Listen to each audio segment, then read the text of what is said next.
we've been beating around the bush. Can we get to the point? What kind of an operator are you?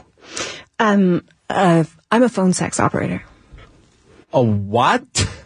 I'm an operator for the adult entertainment industry on the telephone. What the? This is the second time on this show I've been set up with a guest. First, it was a mediator who didn't want to talk about his cases, and now this isn't a normal operator. I didn't even know they had 900 numbers anymore. Well, actually, they don't. I think they're all 800 numbers now. I think 900 numbers went away in like 2012. But anyway, it's still a thing, and people still call in. Okay, we got to get back to the law here. So does this business do anything other than taking calls from people that presumably are paying for these calls? Well, right next to me, they also have like a psychic. She does fortune telling and tarot card readings and astrology, I think.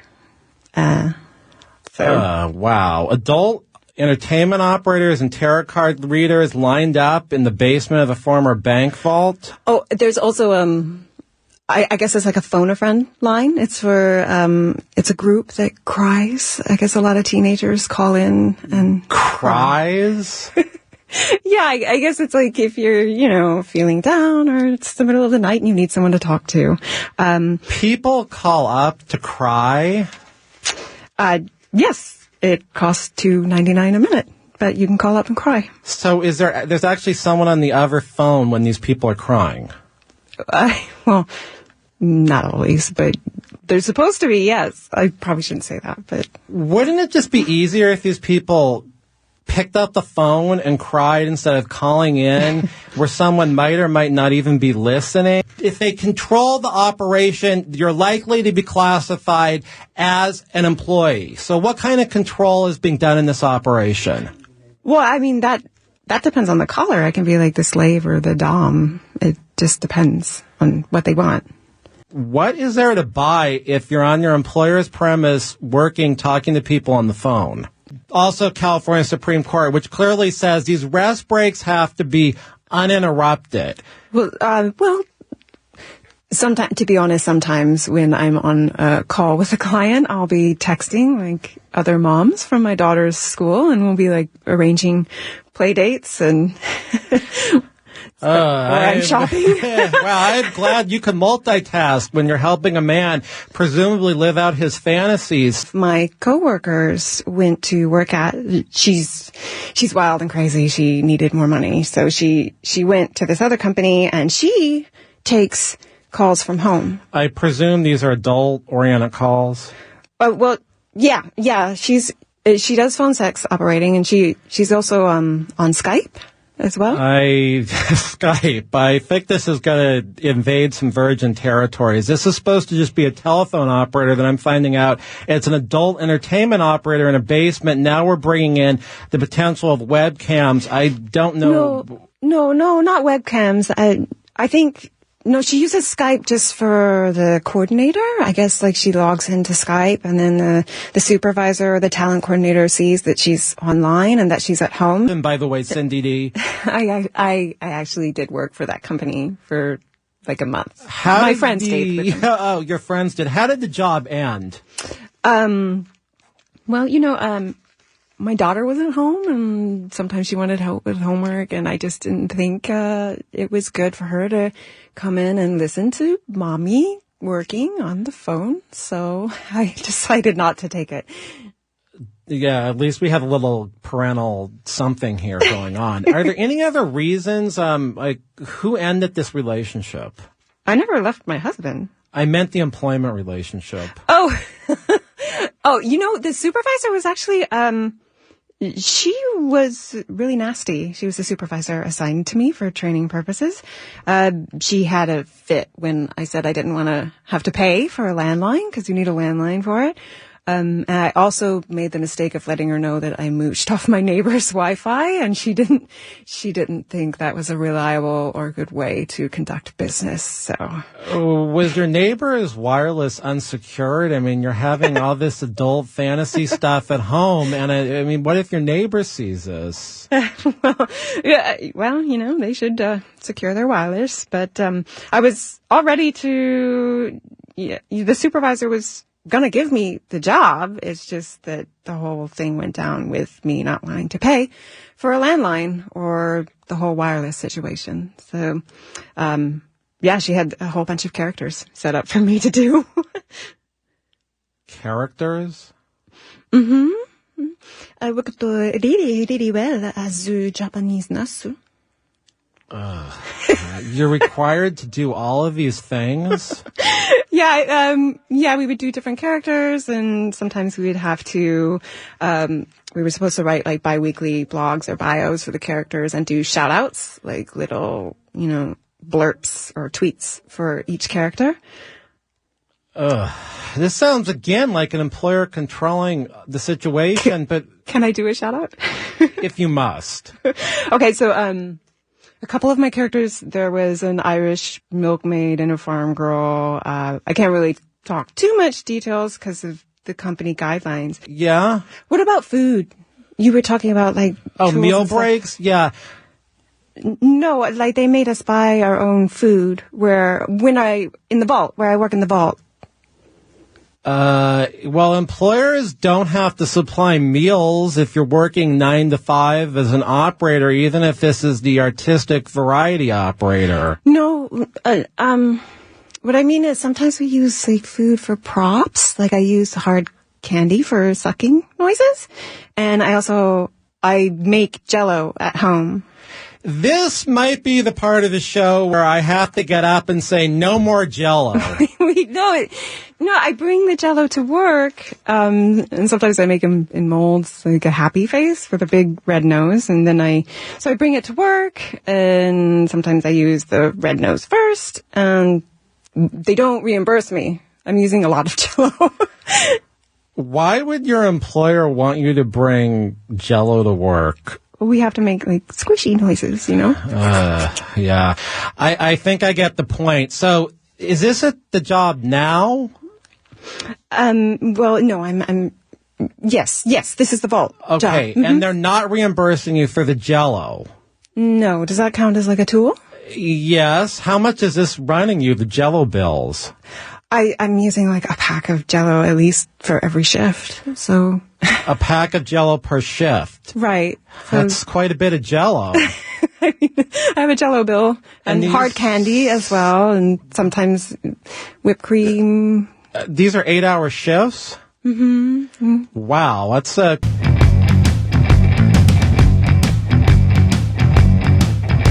Alright, well, eventually, Elise Edicott asked for my voice number. So I gave her my Google phone number, of course. And when she called me, the connection failed the first 4 or 5 times. But when we finally got to speak, when I was at the orthodontist. not the best time for a serious business conversation. I just had some questions. What kind of questions did you have for the orthodontist? Just if I kept, doing something, if I would, need to get braces. Starlight, how old are you? I'm in my mid-20s. It's time that you pay for your very own phone. You're a grown-up now. Thanks. Star, were you referred to this show by PJ BC III? He was on last week. No. Demus Helms? He's Rhemus Helms' brother, right? Why are you scared every time I mention the name of the most important man in Sun Valley, Rhemus Helms? He's the man who supplied the dynamiter. Come now, if you're referring to the cosplay coyote-dressed man who dynamited the warehouse of Nouveau Vague novelty toys, I'm informed there were permits for that. But they are building a mixed-use project in that spot now. Hey, I'm not a fan. The explosion happened. Were you, is that why the name Rhemus Helms scares you? No, I wasn't there. Did you actually work at Novo Bog? Oh, Eloise said I'd come on as a director of a new department. She said directors in creative companies are like vice presidents. I figured that Mike is better than his boss. I mean, who isn't? Being a vice president, I thought, wouldn't be as bad as a president. Oh, completely makes sense. No one in their mid-20s recruited to be a vice president. I mean, director, hell, by 26. How do you know Lisa Glickman? My biological mother skated at Laurel Plaza. Gosh, your mom must have been skating there near the bitter end. I wasn't conceived at the rink. Close by. I hope not at the Call's apartment. Oh, God, no. In the stockroom of the Radio Shack next door. Oh, it's a small world. You know my father? No, and my father and my brother and myself, we were Battery of the Month Club members at that Radio Shack, but a good 10-plus years earlier than that conception. Oh, you must be really old. And Novo Vogue novelty toys once you got there. The day I started, they blew up the warehouse at 6 in the morning. The fake news media were there still when I came. If it wasn't for a couple of YouTubers who covered the event, I never would have believed. You have been listening to the Karl Gerber Workplace Lawyer Show on Talk Radio, KABC 790. This is a weekly show heard every Sunday from 7 to 8. We do this just like law school, where we have hypotheticals to illustrate the legal points of view, to learn about the employment law. We don't want to do it another way because I don't want to bore the audience to death.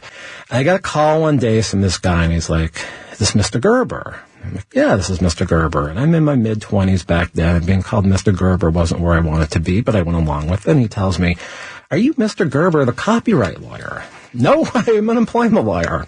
He doesn't care. He just whizzes right by that kind of important fact. He wants to tell me about a trademark problem he has. And I'm thinking, okay, I was in law school and I took these intellectual property classes and I did really well in them and I got the highest grade in one class about unfair competition. So maybe I could talk to this guy. Who knows?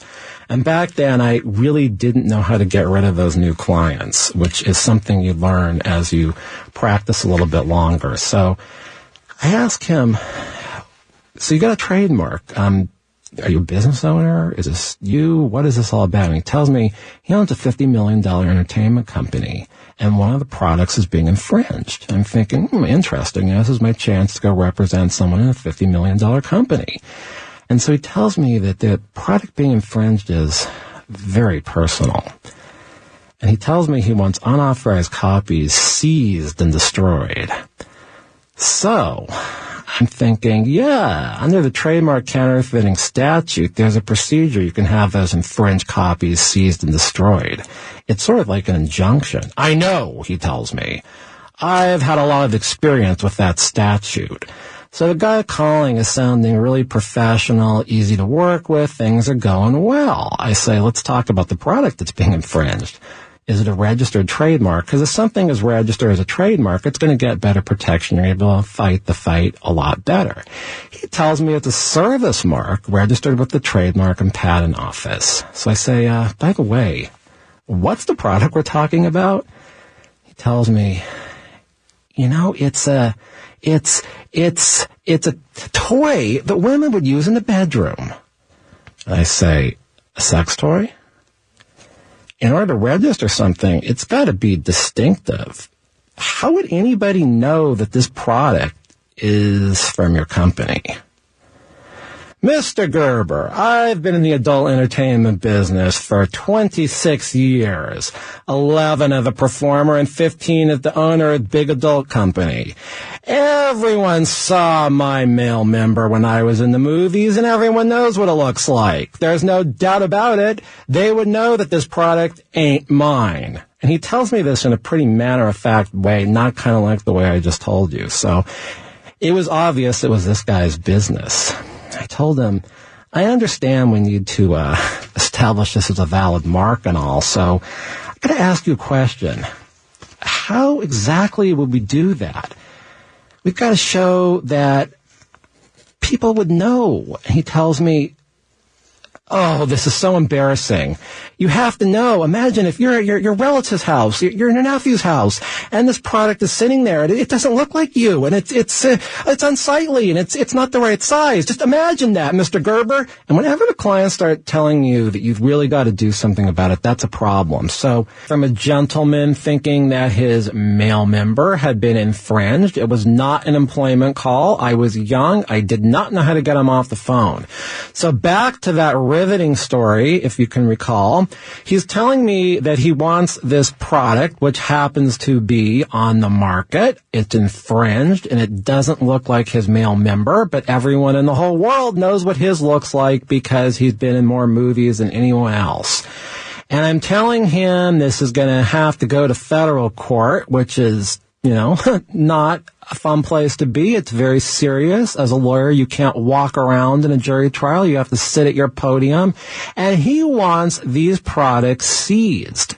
Now, the standard for that's irreparable harm. It means it's not just money damages. And he's telling me that, whoa, imagine going to a family party and that thing's sitting around and people think it doesn't look like yours and it's ugly or something like that. And so he's got irreparable harm. And he tells me, imagine if yours, this happened to you. And so I'm thinking like a lawyer. I want to sound like a lawyer. You've got to do that when you're talking to clients. And I was young and I wanted to show that I knew the law. So I tell him, well, you know what? There's something called an independent medical examination in California. And in employment, you're going to hear on this show that it's oftentimes an independent mental examination because we want to find out from a neutral doctor. In the case of employment law, it would be a psychiatrist if our client has suffered the emotional distress that they're claiming. And so I tell them there's an independent medical examination, IME. See, on this show, you're going to learn all these neat lawyer terms, and it's going to be fun, and you're going to remember them. It's not going to be like I'm preaching this stuff. So I tell them there's an IME. I think what we'd have to do is have an IME done of, guess what? What's inside your pants. And then the doctor can decide if that looks like the product floating around on the market. He is really impressed by me. This guy really wants to hire me. And I ask him, where are these products? And he tells me, San Diego. This is the way out of this call at the time. And now this is why I think this is before 95, because I got licensed in the Southern District of New York, a federal court, the one for San Diego. I got licensed there in 95. But at this time, I tell him, I'm not licensed in the Southern District of California, so I can't do this case. Of course, he tells me he wants to pay for me to get licensed there and all this stuff. I got rid of the call eventually. And I, thought this could be amusing to be helping the porno industry. But I got to tell you, after that call, I didn't want to do it. It wasn't for me. Now, the weird thing about this, I started telling a lot of my young lawyer friends about this call who defended cases, who defended companies. And they wanted this case. They wanted me to figure out who this guy was and call him back. Well, you go figure.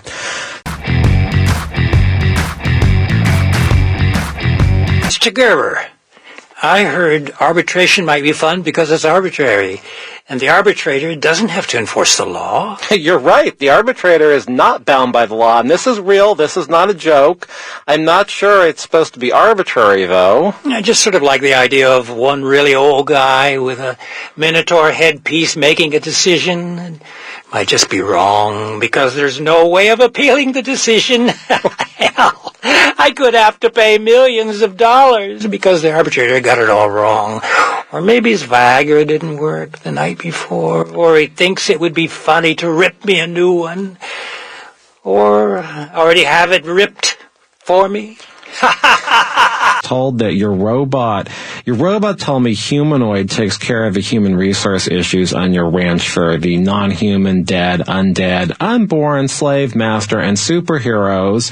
Is this guy Humanoid trained on human resources? Hell no. I have serious concerns about your ability to enforce all the California and federal labor laws if Humanoid is not even trained in human relations. We have arbitration. You have cosplay actors who are dressed as arbitrators? No. The Scribblers made some beautiful arbitration agreements for the workers on the ranch. Can I see your arbitration agreement? Oh, thank you, Rhemus. This is a really impressive document. Really nice penmanship here, nice calligraphy. My grandfather was a famous calligrapher, and he used to put little symbols of like animals and things in the letters, but symbols here. Oh, that's, I can't say what that symbol is on the air. That's really disgusting. Is that what you claim was infringed? It's not to scale. Oh, I wouldn't expect it to be, but notwithstanding that, the scroll is a couple feet long. Actually, that's the branding we put on the ostriches. It's the trademark of the Rand. Oh, of course. That makes a lot of sense. Can we talk about the terms of your arbitration agreement? It specifies only a retired Supreme Court justice can arbitrate your employment disputes. There's something wrong with that. Well, besides the fact there are not too many retired Supreme Court justices around, the arbitration agreement requires they only wear a Minotaur headpiece when they're arbitrating. How else is the arbitrator supposed to keep order? If you're employees, you do have a point. So you agree? I'm just not sure a retired Supreme Court justice would be interested in wearing a Minotaur headpiece to arbitrate a dispute between cosplay actors. Remember, Mr. Gerber, my hairstylist too, and the driver, and... Yeah, even a retired Supreme Court justice who might arbitrate with a Minotaur thing, maybe you're going to find one, I don't know, but there's a clause in here that the arbitrator has to be older than you. That is yet another hurdle in finding someone to actually arbitrate your dispute. I just wanted somebody I'd respect. I suppose the Minotaur headpiece would add a lot of credibility to the arbitrator. Well, certainly. Don't you think that an active sitting judge in a public courtroom who hears cases every day and has a research attorney to figure out the law, or maybe a jury if your peers, well, that might be a problem in your case, don't you think those folks would be better than a retired Supreme Court justice older than you wearing a Minotaur's headpiece during an arbitration? No, I wouldn't expect the arbitrator to be up to date on the law. That's why the agreement has a choice of law provision. The arbitrator is only supposed to enforce the law as it existed in 1976 when I made the San Fernando Valley. So, I was just saying, you're a fictional character, Mr. Rhemus Helms. Mr. Gerber, are you saying my genitals enhanced? I can take my pants off right now and show you what. I wanted you to come on the show to clear the air on a few facts. Nothing about the male member. More for you to admit that I didn't get you $200.1 million because I don't want to be accused of false advertising. I also wanted to give you that employment law checkup. I was concerned about some of your working conditions on your ranch. However, the male members talk, although I'm starting to wonder if this appearance was such a good idea. Mr. Gerber, didn't you want to beat me? As a matter of fact, no. Not now, and not in 1994 either. Ah, sad. It's so sad. Huh? We need to talk about your operation. Mr. Gerber, I've not had a behind lift or a back part enhancement, let alone a front part enhancement. The only operation I've had is for cataracts. Actually, I had a prostate issue a few years back. Heaven to Betsy, now all is fine in my pants. Okay, I met your ranch. I'm kind of unclear whether you're a real business or the whole thing with the ranch is just sort of for your amusement. But it doesn't matter if the business is for your amusement. If you have employees, you have to abide by the labor laws. Have you considered abandoning the cosplay actors on your ranch because they're creating a sexually hostile work environment given the roles they play, like the Dom, who isn't really supposed to be a supervisor, but is acting like a supervisor because that's her costume role? No, that was just Mistress Dominatrix. Everybody else works so well together. The red-haired McDonald's girl serves muscle milk to six-pack Peter. He carries the heavy loads of ostrich eggs. Some of the eggs are quite large. It's like a heavy egg. How long are the shifts for your actors? I know there's shifts at your ranch, and these cosplay actors that just parade around for no particular reason are there. It's usually 8. But if somebody has a doctor's note limiting their activities, say, for example, Pumpkinhead must take off his pumpkin head for 10 minutes every hour to avoid neck strain. So I cut his hours back to 3 in a day, hoping to get a little less dried-up pumpkin man. Notwithstanding the fact he's super scary like that. Yikes. This does sort of sound like age discrimination and an adverse employment action for a work injury. Like retaliating against an employee due to a work injury, that's a violation of California Labor Code Section 132A. That leads to enhanced penalties under the workers' compensation system. You never told me how many employees you have. The reason why I asked is I'd like to know if maybe Pumpkinhead could be eligible for California Family Rights intermittent leave because he has a serious medical condition, or maybe it's a disability under the law for which there should be reasonable accommodations if his neck is been going on as a problem this long. Oh, I'm so sorry. I'm glad you told me this. I never wanted to hurt the old fellow. Am I still in trouble? We have postings about our workers' compensation policy in the Candyland room. Candyland room. I want to make sure I'm paying my actors the right overtime rate. Good. Do you pay them time and a half after an 8-hour shift? Mr. Gerber, Santa is a very long-term employee. He gets $300 per shift. How do I figure his overtime rate? So what you have to do is you have to divide the daily rate of $300 by his 8-hour shift, presuming he got his uninterrupted 30-minute meal break, and he doesn't have any additional pay.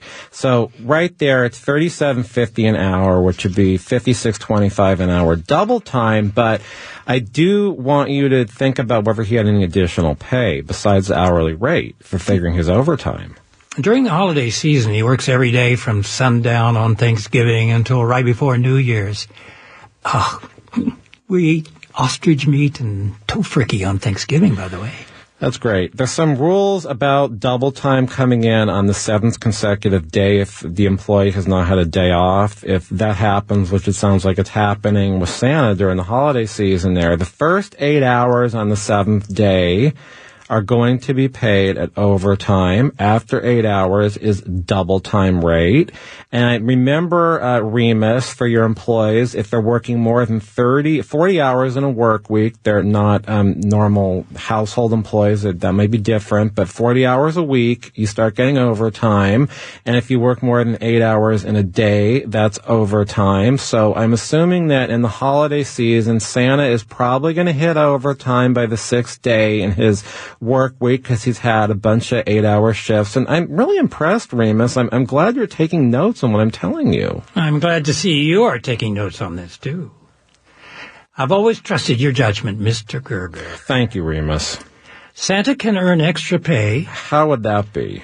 I give tips to the McDonald's girl, the milkmaid, the teenage vampire, even Mr. Stominatrix for when they sit on his lap during Christmas. Ask him if these women who sit on Santa's lap, I presume these are women, and I presume they're not real minors, and I presume they're not forced to sit on his lap. Oh, it's wonderful. They get so much enjoyment out of sitting on Santa's lap during Christmas. You mentioned tips a minute ago, so how much are these tips? I give the girls $50 each time they request to sit on Santa's lap and make a wish.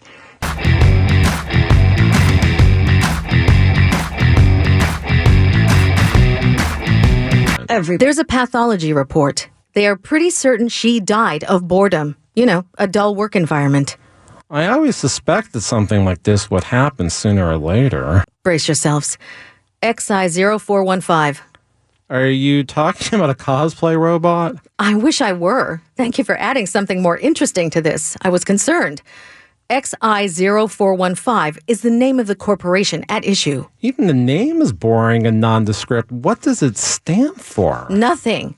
My investigation revealed the intent of the company was to brand itself as a monolithic corporation that would take tasks typically difficult to staff due to their mechanized nature. The job she was recruited from mostly involved creating olfactory odors reminiscent of ultra-exciting events in the human experience. Can you be more specific what these ultra-exciting events were? The scents Hinata created brought on sexual sensations. This confirms her biological relationship to Rhemus Helms. Unquestionably, in my opinion. Hinata was not feeling well. She spaced out a few times. Her vision was doubling on the zeros. She wanted to get up. How do you know all this? Were there witnesses?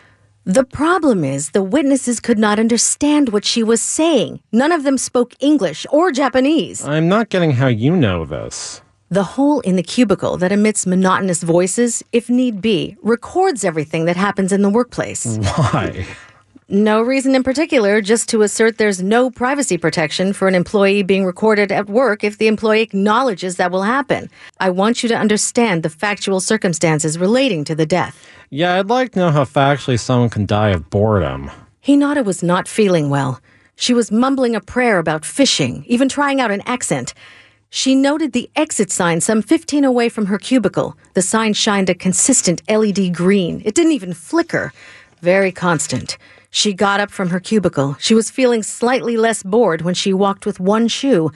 But there was not any artwork on the way to the exit sign. Absolutely no windows looking into reality. The only source of light were dim LED bulbs that conserved energy. She got to the exit. It would have led to a concrete stairwell, dull in appearance, but the mere act of moving could have saved her. What happened? Did she get out? The door to the stairway was blocked. There was no exit. There was no exit? The door to the stairwell was locked. Oh, I thought this was all existential. It was really locked? Just for information on a very unusual case of boredom being the cause of death.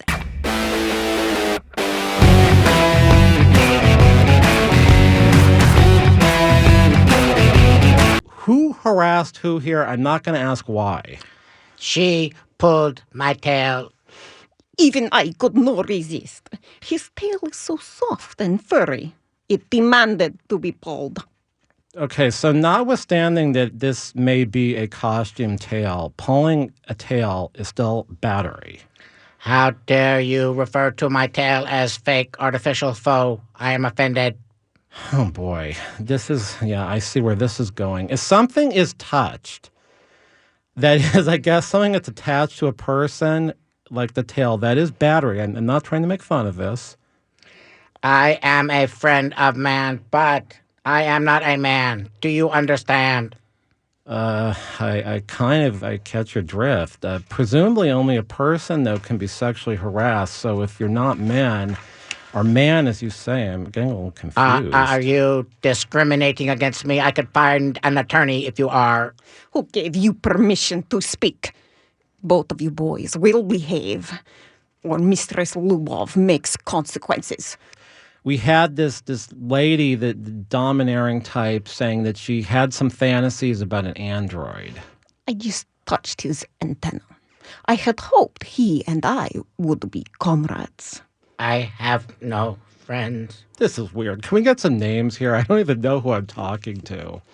You will address me as Mistress Lubov Dominika, disciplinarian of the ranch. She has completely ruined my physical ability. It pains me to even scan in her vicinity. One of the elements of sexual harassment is it has to be offensive, Mr. Nameless Robot. Wait a minute. How do you have emotions if you're a robot? It is true that if I am a cyborg, in our community we are supposed to have more feelings than a drudge, but I am not a synthetica silicono. Do you comprehendo? If I wanted a synthetica silicono, I would order one for 6,000 pounds. We still work together. What exactly did the two of you do? I enforce the order. You know Rooster? I am like Rooster. I peck the hens. He or I make them do things. Lubov, is this an official role?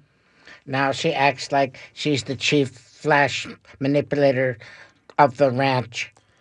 Mr. Robot and Lubov, can I ask who is the chief flash manipulator of the ranch, whatever that is? Humanoid. It is humanoid. Humanoid. Wow. Who is Humanoid? He is in charge of human, non-human, dead, undead, unborn, slave, master, and superhero relations. A very wealthy celebrity likes to have stuff like us around. Costume bodyguards? He likes to see robots, drudges, as the cyborg told you, ghouls, mermaids. It's all cosplay to him. What do these costumed actors do? Just like parade around the ranch? Like I said, I keep the order. On a slow shift, I clean the chicken coops. Is it possible that we could take an out-of-character break? Yes, all this rubber has gotten me very hot. Please, no more hostile environment sexual harassment here. If I were the fun-loving red-winged McDonald's girl at the ranch, it would be different. But in this life, I am Mistress Lubov Dominika, master of sweat. This is raising a lot of questions here. First of all, yeah, she does have some weird white riding pants on, which is strange. I'm not sure why. And a red-winged McDonald's girl is sounding really weird. I don't know why there would be a red-winged McDonald's girl at a ranch. And what is this? What do you mean a ranch? We work on the ranch of a former adult picture industry superstar. He's retired now and prefers the scene we give him. He gets to eat his sushi on a Nyotai Mori. Male genitalia? That is how our boss made his fortune.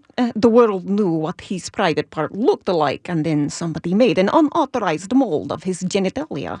He sold for $200 million. He said you were the lawyer who got him $200 million. He's a very important man. He refers a lot of people. He has lots of connections. You are sure? He is the most important man in Valley. Hey, that was good. I was able to do your dialect. Oh, what are you trying to do, Russian? Just trying to figure out. I think you're horrible. You should stop. I think you're both horrible, and I don't know how this robot is breathing this whole time. I'm getting a little bit concerned. But he likes to keep people like us around to keep him company. He has very specific and strange needs. What sort of needs would there be for costumed actors? Well, sometimes he wants to go and watch TV and he wants someone to keep him company while watching TV, or... Are there specific types of actors that would be there when he's going pee-pee? Well, yes, he likes to have people watch him go pee too. So this is going beyond the realm of normal understanding. Please use the term micturation instead of pee. But wait a second here. Why are there shifts of costumed actors at a ranch? Well, in one example, if our boss wakes up in the middle of the night to make a pee-pee, he is like to see somebody that he enjoys, someone friendly in the hallway, like the Easter Bunny or Santa or yes, it's like Marley. I said, or if he wants to watch TV. He just likes to have company for his daily life, costumed company. Company is nice. Nice. Easter Bunny or Santa, why are we so heavily staffed with the undead on the graveyard shift if he likes to have friendly faces? It doesn't make sense. I'd rather have that shift than the swing shift. Thank you. Okay. She makes the ostriches follow me around like I am some tasty morsel for their muscular stomachs. Talk about head in the sand. Muscular stomachs. I could care less for a six-pack Peter. I much prefer a more submissive man like Mr. Roboto.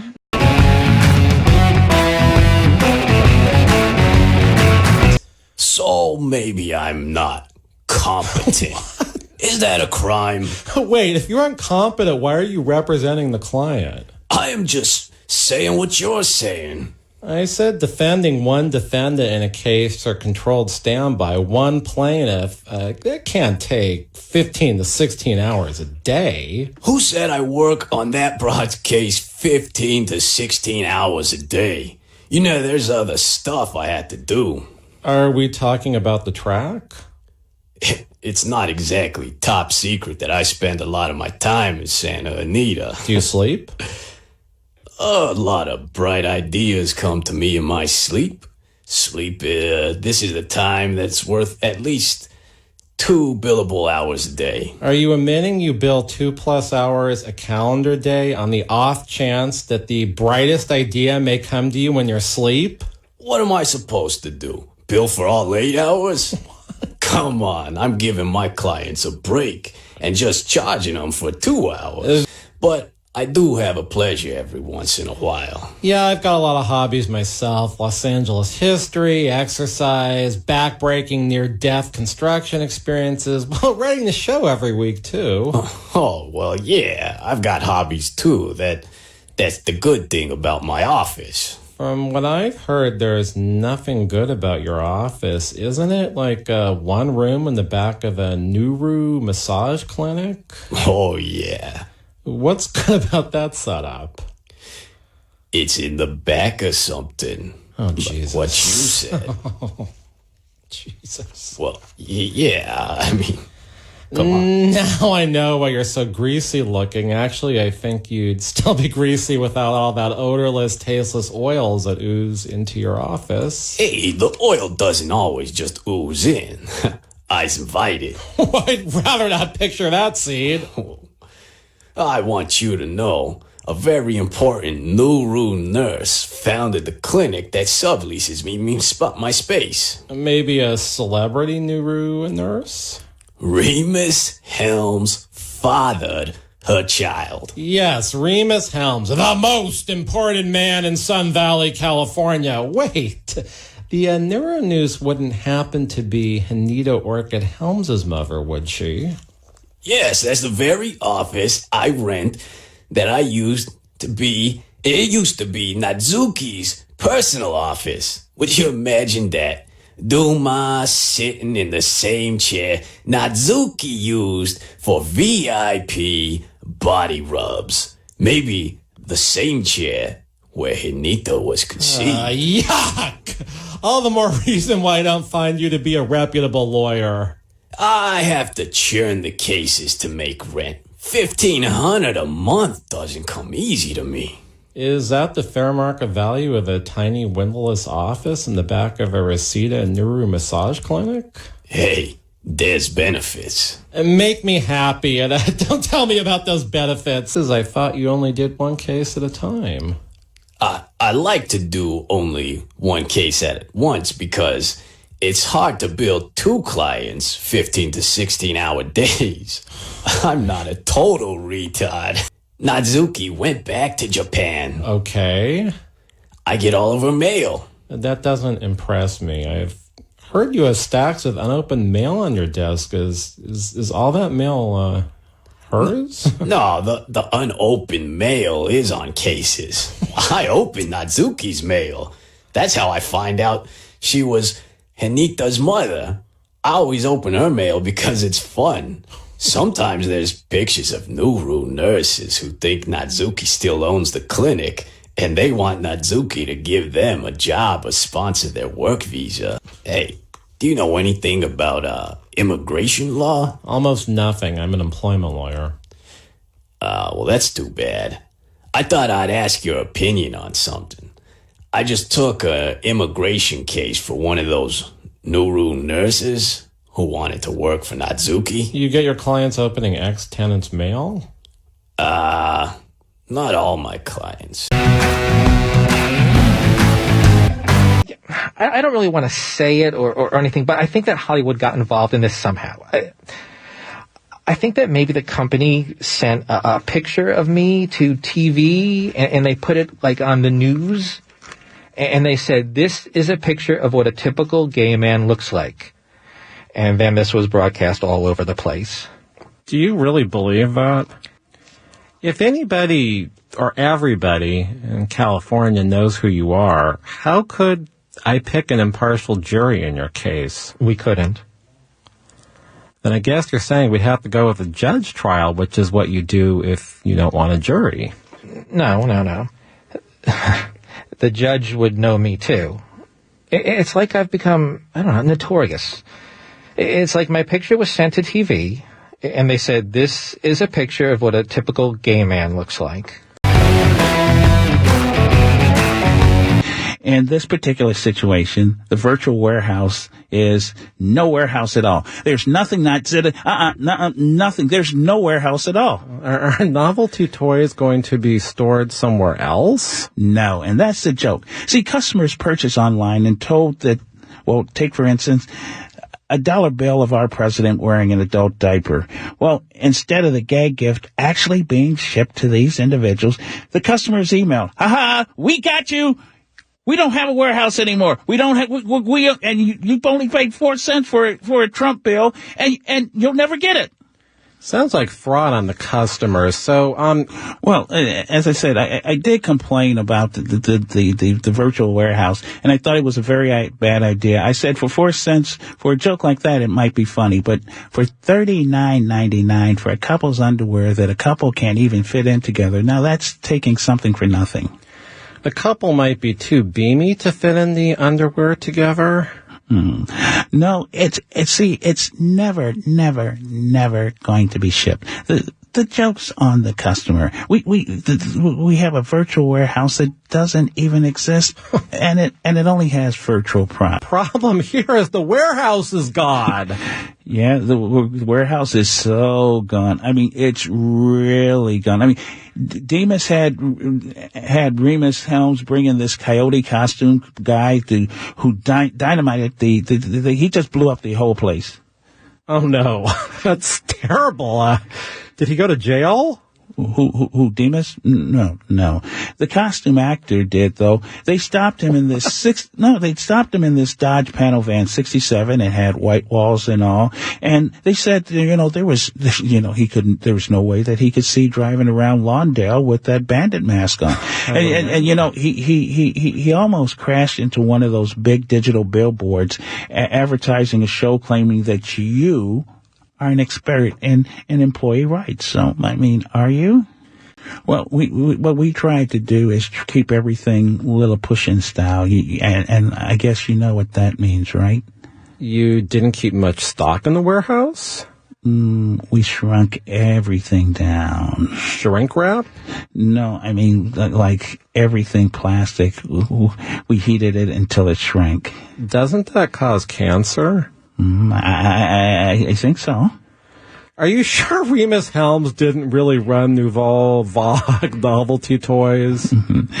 He's a countervailing force that runs most of the operation, at least most of Annyworth in California. But no, I don't think not really. Well, I really haven't taken myself out of the labor market.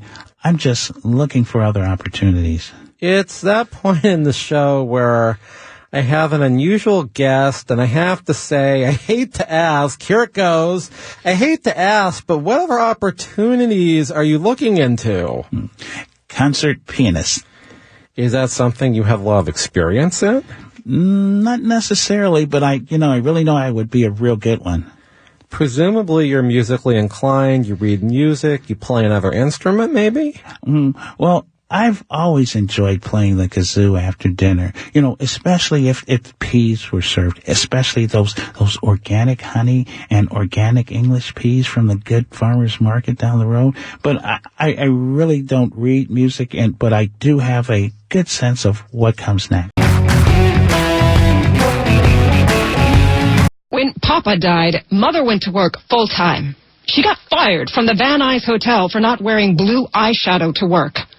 Understand, she was almost 40 when she rumpused around in the rumpus room wearing an orange miniskirt, serving cocktails and letting every drunk beer gardens worker pat her on her buttocks that I inherited. Why is everybody so prissy now? A glued-on facade was supposed to distinguish the boxy 60s joint known in North Hollywood as the Calls Apartments. The facade, an atomic age piece of metal intended to emulate a radio transmitter tower, was fastened over the opening to the front courtyard. Boy, what cigarette butts passed through that entrance. After we moved into a little house in North Hollywood, not far from the Calls Apartments, my new friends let me know the Calls was the official neighborhood sleaze pit. As preteens, we rode our skateboards through the courtyards and identified the remnants of zigzags and condoms. Even after Mother lost the house in North Hollywood and we were on to our own dingbat apartments, my association with the Calls Apartments continued. Once I started to develop, I returned for unchaperoned spin-the-bottle games when the moms were at work. By high school, the Karl's apartments matriculated into gangbanger territory. The white Hesher girls of the late 70s, who wore mullets and packed razor blades underneath their tongues, had either been sent off to reform school or gotten PG. Their younger sisters had died of pre-adolescent lung cancer or been incarcerated for picking fights with eggheads at the Laurel Plaza ice skating rink. By 1984, depending on which door you banged on, you had your choice of bargain price dime bags, shrooms, and what hardcore losers called lewds. I lived on the second floor. Those things that you work so hard for, you don't want to lose them because an employee is suing you. Do you have EPLI insurance? Is that insurance for a designer brand? No. That's another thing. Rosa met her husband when I was forced to be Rhemus Helms' buyer's agent for that ranch he bought in Sun Valley where God knows what. Things picked up because the first real model was built. I can only imagine what that model looked like, and maybe some googie architecture, I hope. I'm a little sick of those A-frames unless it's really extreme. Maybe Polynesian architecture is what we had going at this development? Oh, the Tiki Shack is one option. It has an A-frame carport. I got $9 bill to put a radio transmitter symbol on the side of the garage. It looked a little like the emblem on the Karl's apartments. There's also Spaceship Landed. They might have ripped off your drawing for the building you designed on Woodman Avenue and never built because of that tenant who monopolized the whole complex, hoping you would pay him off so you could build. And then your law partnership ended and the recession came. Did you hear that the radio transmitter from the Karls? It just got saved by Valley Relics Museum. Oh my God! I would have paid $500,000 for that dingbat artwork. I bet you would have paid a tidy sum for it, too. Actually, I probably would have sold the entire Oxnard office for that piece of NoHo sleeve culture, but half the transmitter was broken. Although it wasn't real silver, this transmission, the symbol on the Karl's apartments where Lisa Glickman grew up, it turned green because where it was over where all of those Hesher girls and late 70s druggies walked through wearing 10-karat gold. I think they're called cornicellos, something like that, or roach clips. Those girls were wearing black and red on Fridays, you name it, and it turned that transmitter green, even though it wasn't 14 karat, it wasn't 10 karat gold. Oh, I only skated through that passageway 10 million times. At least I had the sense to wear 14 karat then. Why did the financier want Ryan fired? Did he sexually harass somebody? One person took it wrong. Ryan called the guy sweetie and said he'd fill him up. He meant with floor plans and flyers. Milo Milkerstein overheard the conversation and told the $9 bill to fire him. Were you consulted on any of this? Of course not. Rosa was helping me set up the Perfection Team's booth at the Summer Taste of Encino that morning. Now that Rosa's on a scheduled shift, we were setting up at 9 a.m. when the event started at 9 a.m. Do you have proof there was a complaint about Ryan? Oh, yeah. The man who complained was a CFO. I believe he was on episode 10 of the show.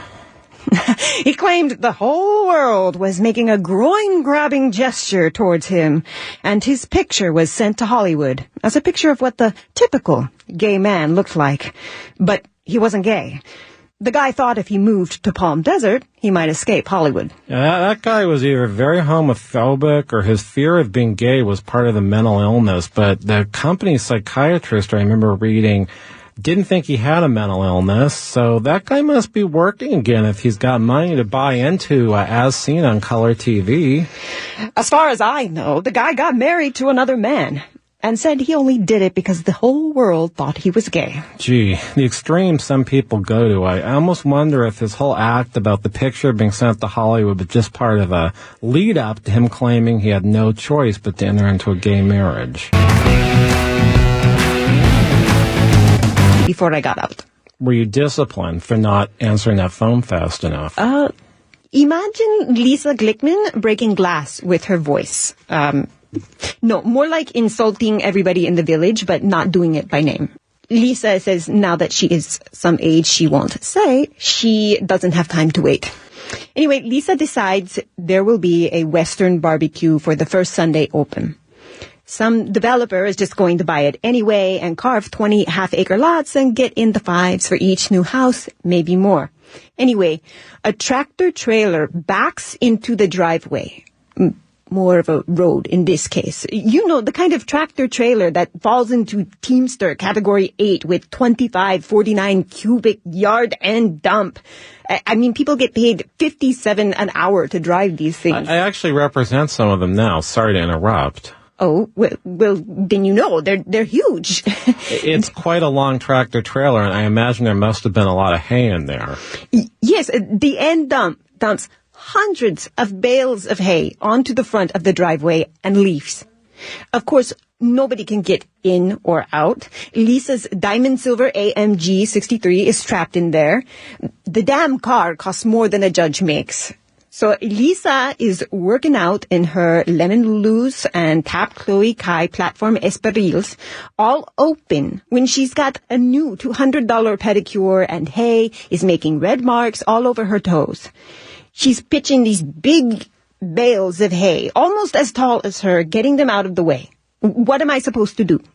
Tell her, sorry, lady, I'm not coming to your rescue, even though I'm walking out of the salon with half head dyed. That's a pretty dramatic example of someone responding to their employer's on-call call. How fast does Lisa expect you to report?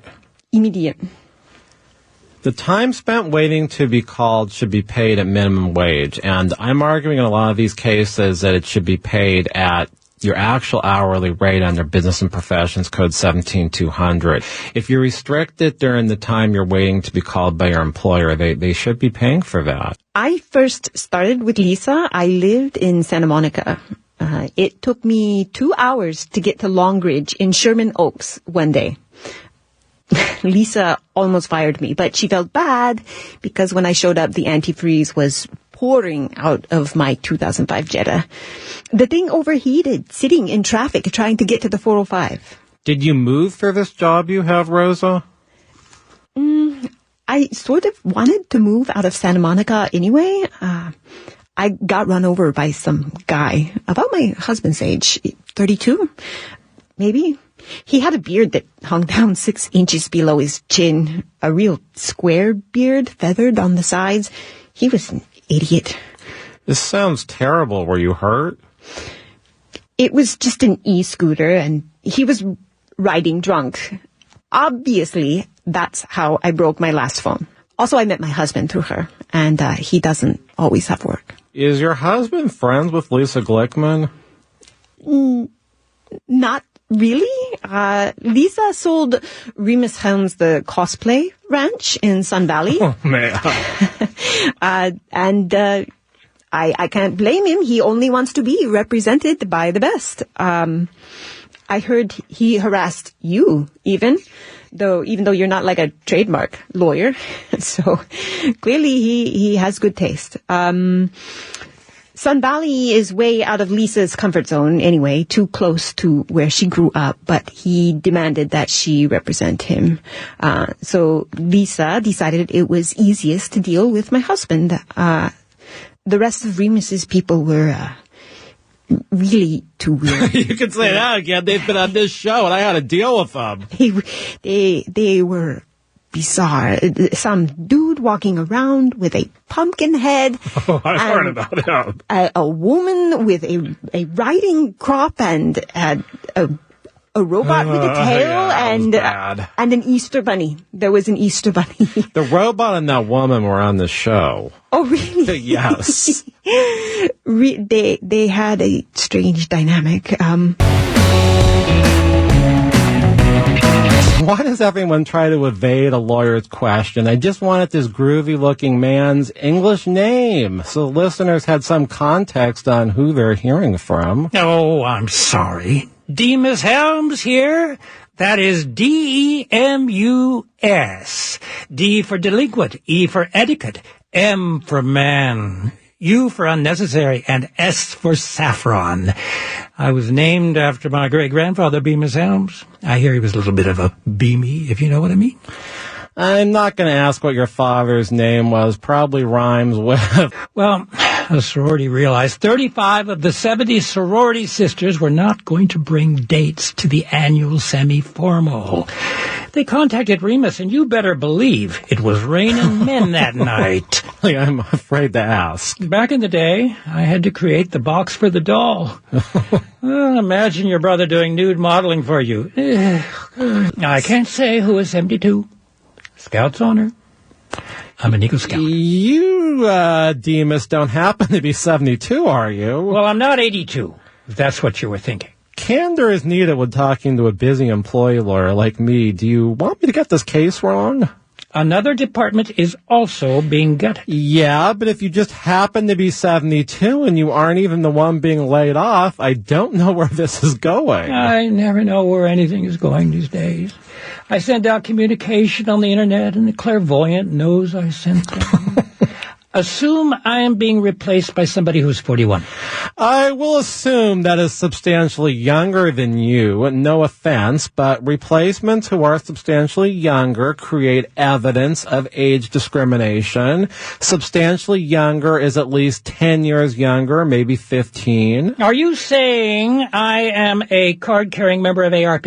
What is this? You want to sue for age discrimination, but you want everyone to think you're, I won't say, I will, half your age. I am not 82, not half. Somehow I think I got an admission that you're 72. See, I can do that because that Ryan was a real super salesman. A Ryan?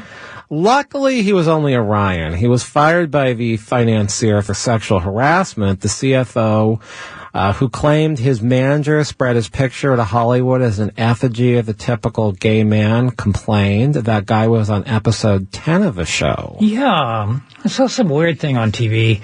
All of a sudden, that guy's picture appeared in the middle of a Roseanne episode. It was like the movie Used Cars when they jammed the signal and interrupted a Jimmy Carter broadcast. Fine farmer he was.